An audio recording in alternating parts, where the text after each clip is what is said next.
हर हर महादेव, श्री शिवाय नमस्तुभ्यम। आप सबको स्वागत है मेरे यूट्यूब चैनल अहल्या की दुनिया में। और आज हम बगलामुखी जयंती की व्रत कथा सुनेंगे। आप इस बगलामुखी जयंती की व्रत कथा को जरूर सुने।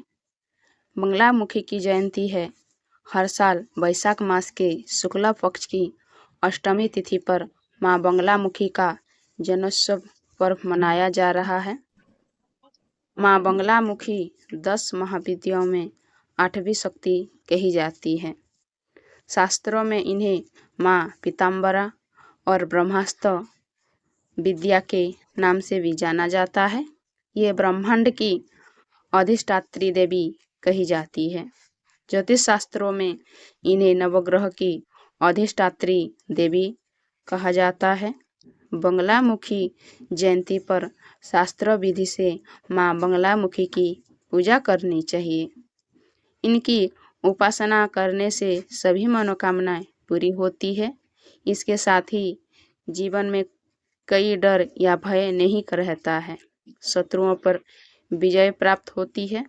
विद्या और वाणी सिद्धि का वरदान प्राप्त होता है। बगलामुखी जयंती के दिन माता की उत्पत्ति की कथा जरूर पढ़नी चाहिए। पौराणिक कथा के अनुसार सतयुग में एक बार भयंकर प्रलय रूप में तूफान आया। चारों ओर तेज हवाएं, भयंकर बारिश, कहीं भूकंप जैसी स्थिति बन रही थी। ऐसा लग रहा था मानो सृष्टि का प्रलय हो जाएगा। सृष्टि को प्रलय से बचाने के लिए ब्रह्मा जी सहित सभी देवी देवगण भगवान विष्णु की शरण में गए। सृष्टि की चिंता करते हुए भगवान विष्णु महादेव की शरण में पहुँचे और उनसे सृष्टि को बचाने की प्रार्थना करने लगे। भगवान शिव ने कहा कि आप आदिशक्ति माँ त्रिपुर सुंदरी को प्रसन्न करें। भगवान विष्णु ने सृष्टि को प्रलय से बचाने के लिए हिमालय क्षेत्र में हरिंद्रा नदी के तट पर बैठकर आदिशक्ति की तपस्या शुरू की थी। आदिशक्ति विष्णु जी की तपस्या से प्रसन्न हुई और उस हरिंद्रा नदी से सोने के समान क्रांति वाली माँ बगलामुखी के रूप में प्रकट हुई। माँ बगलामुखी हल्दी के समान पीले वस्त्र पहनी थी। उनके चतुर्भुजी स्वरूप में एक हाथ में मुदगर के समान गदा थी, एक हाथ में दंड के हाथ, एक हाथ में पास अस्त्र और एक हाथ में शत्रु की जीभ पकड़ी हुई थी। माँ बगलामुखी सोने के पीले सिंहासन पर विराजमान थी। भगवान विष्णु ने माँ बगलामुखी से सृष्टि को बचाने की प्रार्थना की। देवी ने उस भयंकर तूफान का स्तंभन कर दिया, यानी रोक दिया। इस तरह सृष्टि की रक्षा हुई थी।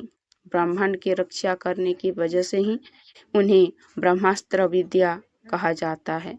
इसके साथ ही नवग्रह अधिष्ठात्री देवी कहा जाता है। एक बार और अन्य पौराणिक कथा के अनुसार एक बार दंतवक्र नाम के अत्याचारी राक्षस ने ब्रह्मा जी से वरदान प्राप्त कर लिया था कि कोई भी उसका वध नहीं कर सकेगा। वो अपनी वाणी से ब्रह्मांड में विकृति, झूठ, हिंसा और एक दूसरे में लड़ाई कराने लगा।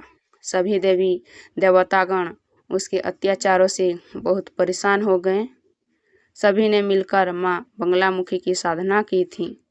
माता बगलामुखी ने अपनी स्तंभन शक्ति से दंतवक्र की जीभ पकड़ ली और कहा कि अब तू बोलेगा नहीं, तेरी वाणी ही तेरे विनाश का कारण बनेगी।